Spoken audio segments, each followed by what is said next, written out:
Hey guys, welcome back to my channel. If you're brand new here, welcome. Welcome to Vlogmas. If you are returning, welcome back. Today is Vlogmas day 4, and today we're talking about one of my favorite topics. How you can make money, or rather I should say, result-producing activity, that sounds better, that you can do from the couch or from your bed.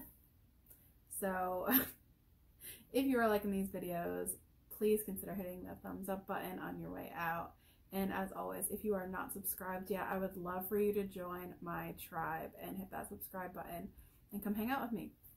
And if you are interested in what you can do from the couch to continue to make money on reselling platforms like Poshmark, it's going to be mostly around Poshmark, but some of the stuff can really relate to eBay and Mercari as well. So if you're interested in any of that, stay tuned, because here we go.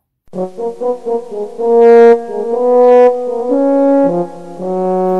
video is going to be 100% all about money making activity that you can do from your couch. And I don't know about you, but I'm all about that. There are days when I just do not want to get up. I just don't. And so I don't, because I have the ability to do that, right?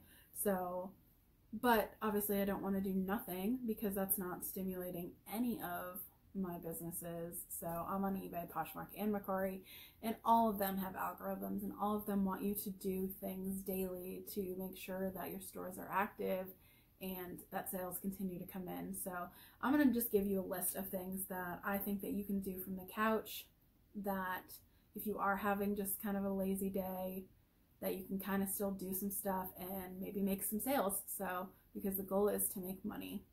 And even on the days where you're not as quote unquote productive as you think you should be, these are still productive things that you can do from the couch. So, first thing we're going to talk about is editing photos. So if you've got a bunch of photos, I batch work, and I know a lot of people do that as well, where I'll just take a bunch of photos of everything that I have. So sometimes I've got 100 items photographed and ready to be listed. So editing my photos and making sure that they're bright and that they're centered and everything like that, right? I use Lightroom. I know a lot of people use PicTapGo or other apps to edit their photos. Some people, I mean, you can edit right in Poshmark now. So, and the latest update that they did is actually pretty decent for their editing. So kudos to Poshmark for that. So editing your photos, making sure that they're something that is clickable, right? Because that's the first thing that people are going to see when they enter into your store. And especially if they're searching just for one particular item. So say they want to buy this sweater, and 6 other people have this sweater for sale as well. Well, they're going to probably click on the one that's the most appealing to their eyes, right? So, and I know you've heard this before, because I've heard this before, but you need your cover photo to be the best that it can be. So you have to edit your photos at some point anyway, right? So might as well be in your pajamas on the couch. I mean, that's just my opinion. I don't know. But I mean, I know some people edit on the computer and all that stuff, but I edit right on my phone, and that I can do from the couch. So that would be my number 1 thing on the list to do, is editing your photos. Second thing on the list would be to create drafts or list if you've got the photos already edited.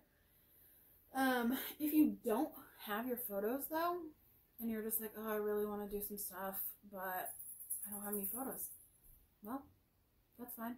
Just take like a screenshot of literally anything and put it in your listing, because you're not making that listing live, right? You're just going to save it as a draft. So, you know, put a random thing as your picture and then go through and fill out the rest of it. Make sure your title is great. Make sure that your description is great, and check your comps to make sure that your pricing is on point and all of that, and make sure that your listing is completely built out except for your pictures. And that way, when you do take your pictures, you can just upload them and send it live, and it'll be super, super easy for you, because the majority of the work is done and you did all that work from your couch. So, or if you already have your photos like I do and they're already ready to go, then you're listing, and that's 90% of what this job is anyway, right?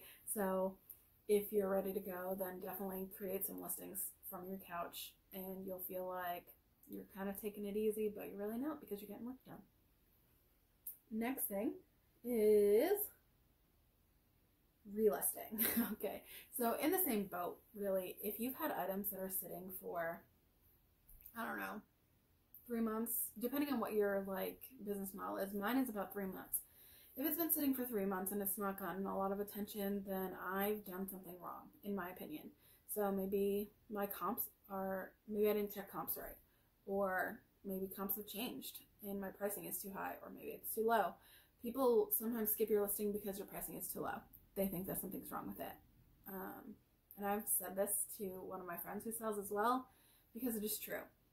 If I see a pair of, I don't know, Jimmy Choos for $15, probably not clicking on that one because they're probably fake or real busted up, right? So it's just a perception that we have as people. So make sure that your comps are good. So if you're relisting something, recheck your comps and make sure that your pricing is right where it should be. And then make sure that you've got all those good keywords in your title and that it's searchable. Make sure that your pictures are on point.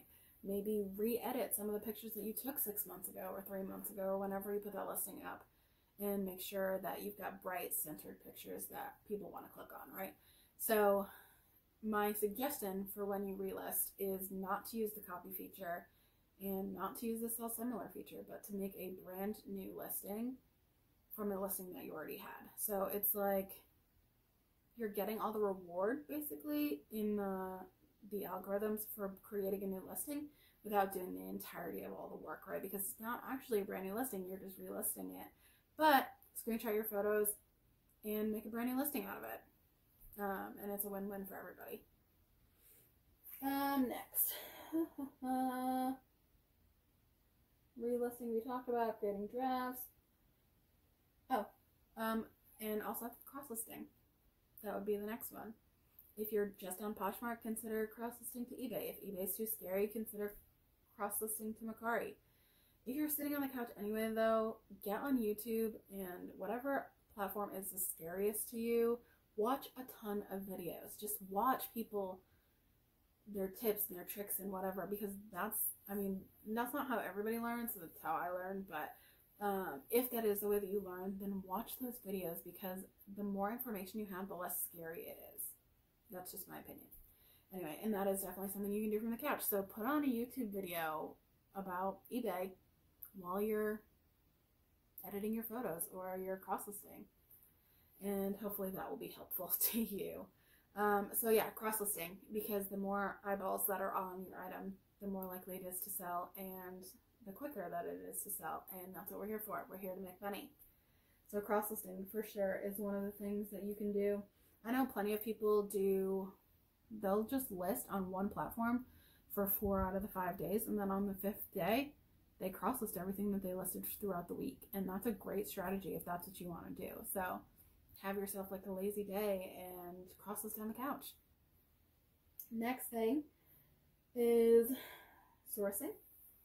So as everybody knows now, because 2020 has made us do this, sometimes you can't get out to the thrift store, or sometimes you don't want to get out. It was snowing here a couple days ago, and I don't want to go out. Yes, I'm from the north, and yes, I can drive in the snow, but I just don't want to. I don't want to. And if I don't have to, then I'm not going. Okay? So that's just that. But, yeah, so source online. Get on ThredUp and go through their assorted brands, or get on Mercari or eBay or Poshmark and look for things that are undervalued and buy them and flip them. That's what we do here. And so it might be a little bit more expensive than the thrift store, but it is definitely a good alternative if you don't have time to get to the thrift store, if your state is closed down because of a global pandemic, if it's snowing, if it's too hot out and you don't want to go out, or your air conditioner broke and you have to stay at your house, or you just want to have a lazy day and you want to do something productive, source online. And then the last thing that we're going to talk about is actually a two-part. And it's kind of the most obvious, and it really, part one only really applies to Poshmark, but part two kind of applies to all of them. So, and it would be sharing and sending offers to likers. So sharing, everybody knows you need to share on Poshmark. That's like, unlike any other platform, if you're not sharing on Poshmark, your items are not being seen. So that's the like main thing on the Poshmark is sharing. And I firmly believe that Poshmark favors sellers who share regularly. And also, you pressing that little share button brings your item all the way to the top of the search whenever somebody puts something in. So somebody's looking for this shirt and they type in, I don't know, dog sweater. And if I just shared it, my item's going to be right at the top.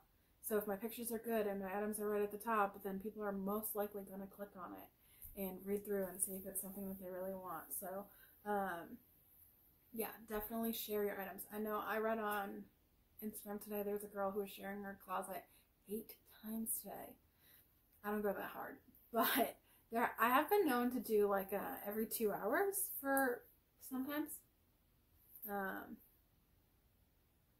But yeah, most of the time I just try and do like 3 times a day. But it's definitely one of the most like result producing activities that you can do on Poshmark. And if you've already shared through your closet, jump on and share somebody else's closet. My favorite thing to do in the morning when I'm not quite awake yet is to just grab a cup of coffee and sit down on my couch and share my closet. And then when I'm done with sharing my closet, I assess. And if I'm not ready to get up off the couch yet, then I put a post on Instagram and say, drop your Poshmark handle and I'll share your closet.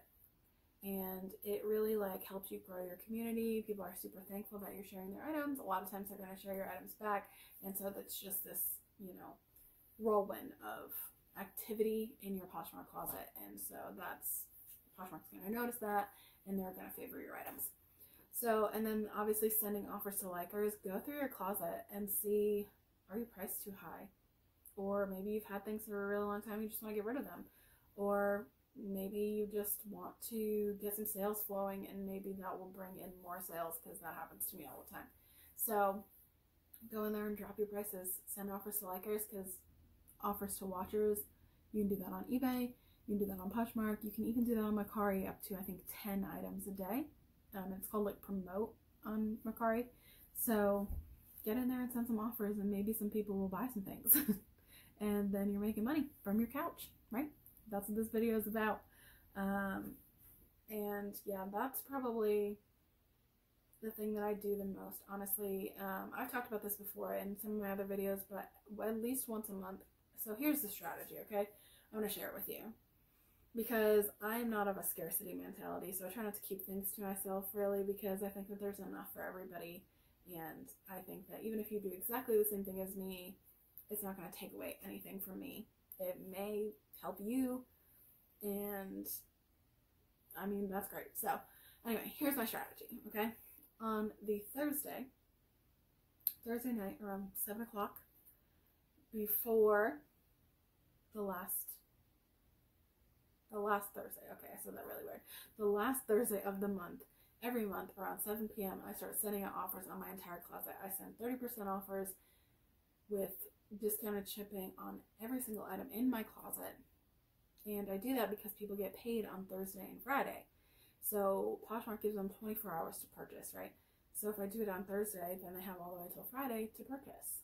So, and I do it on the last Thursday just because that's how my brain works. It's like this final push of sales that I'm going to get for the month. And you don't have to do it like that, but that's what works for me. And it helps, but it is time consuming. But it's also something you can do from the couch. So really, the point of this video is if you just want to have a nice cozy day in the house, or the weather is dreary, or you don't feel good, or whatever, if the pandemic just has you down and you don't want to get out of bed, like, I get it. But there are still things that you can do to help your business and to feel like you're being productive, even if you don't want to get off the couch. So I hope that this video is helpful. I hope that you implement some of this stuff the next time that you're having a cozy day. And I will see you guys all tomorrow. So thanks so much for hanging out with me. Until then, bye.